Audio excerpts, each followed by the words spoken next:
Hello everybody, welcome back to beautiful new Smyrna Beach, Florida and the Epic Flight Academy. This is the Private Pilot Ground School course. I'm Mike Thompson. Now remember, to be successful in the course, everything we're going to show you on screen comes from Epic's online private pilot course. You must be studying that course and all of the content referenced in that course. Number two, these videos help in that they parallel that content. So watch these videos to parallel that content. And thirdly, and just as important, you're going to review all of this content with your flight instructor. In fact, you're going to take several cross-country flights with your flight instructor before you head out on your solo cross-country flights. Now, that is a pretty fun part of flight training,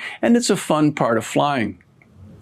When we head out on those cross countries, we are going to take with us our nav log. So we want to talk about some of the keys to the navigation log. And if you look at our navlog here on the screen, I want to point out a couple of things. In the upper left, do you see where it says notes? And you're going to have particular notes in here, maybe talking about nav aids along the way, other airports en route, V-speeds you want to remember. Your instructor will work with you on that. Then take a look in our example in the upper right.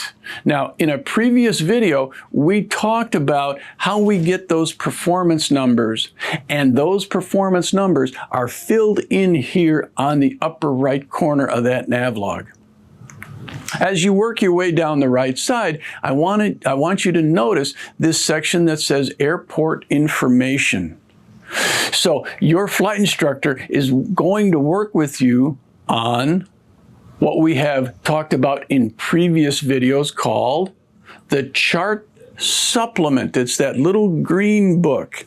And in that book, we're going to find airport information and record that here. And then in the lower right-hand corner, you're going to want to take the destination airport and draw out its runways, whatever it might look like, and then draw in traffic patterns for those runways.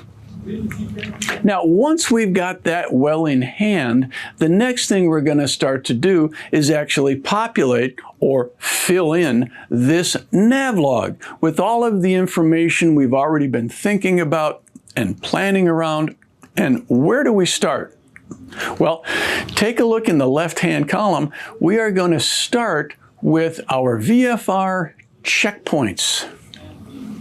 And if you take a look at our example, this page in the example is walking us through items 1 through 10. And we move in this navlog just step by step from the left to the right.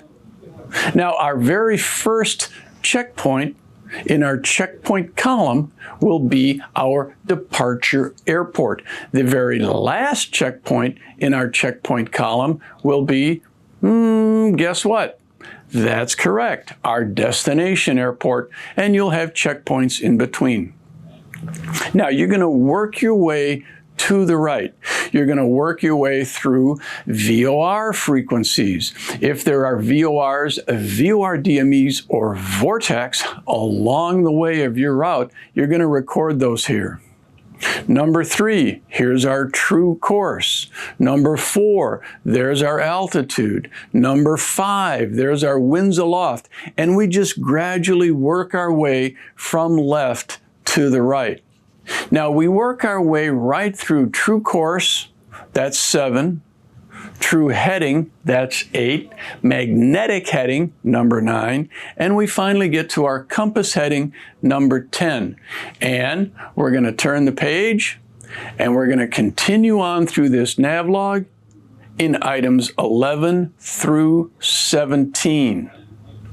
With items 11, 12, 13, 14, now we're getting into leg distances And with my true airspeed and my ground speed calculated, I can then take my ground speed and my distance, and I can start to calculate times. Now, in 13, you can see column 13, it says ETE. I'm going to put in my estimated time en route for each leg based on the information I have in planning. Well, what's the difference between ETA and column 14? Well, this column I'm going to actually fill out in flight in the airplane by making simple ground speed calculations. And this is my actual time en route. Now, your flight instructor will explain why this is so important, because if my estimated times and my actual times are now starting to be more than a couple of minutes off, then I have to say to myself, what's happening? Is it something about my aircraft performance, my mixture setting, the winds aloft have changed? Something's going on. So that's critical. And as you continue to work your way to the right, in 15 and 16, you see gallons per hour, time in fuel, and then 17 talks about taxi, run up, and takeoff fuel. Now, if we go to the next slide in your online course, and you can see here an example of a navlog completely filled out. Notice as we go down the left-hand column, our first waypoint was, well, in this case, KEVB. That's New Smyrna Beach Airport. My second waypoint was my top of climb. And then you can see the waypoints listed. As you work to the right, you can see my course, my altitudes, my speeds, my headings, my time en route, my gasoline estimates. Okay, that's the beauty of the Navlog. So I've pre-planned a lot of it, and then I'm going to do actual calculations in flight, and I want to be sure the two start to marry up. If they don't, again, I have to start to think, okay, what's happening here? I don't want to get lost. I don't want to run out of fuel. Now, the last thing to fill out after we've completed our Navlog, we're getting ready to walk out and pre-flight and actually take this fun flight. You are going to love it. But before we leave, we're going to fill out a flight plan. Now, I want you to work with your instructor on this and look in your AIM in Chapter 5. I want you to look in Chapter 5, Section 1, page 8. So we'll put it up here on the screen. 5-1-8 is domestic flight plans in your AIM. And then I want you to take a little bit of time and study in Chapter 5, Section 1, page 9. And we'll put that up on the screen. 5-1-9 are international flight plans. And what we're showing on the screen now is the typical international flight plan. And you're going to work with your instructor and walk through that flight plan form.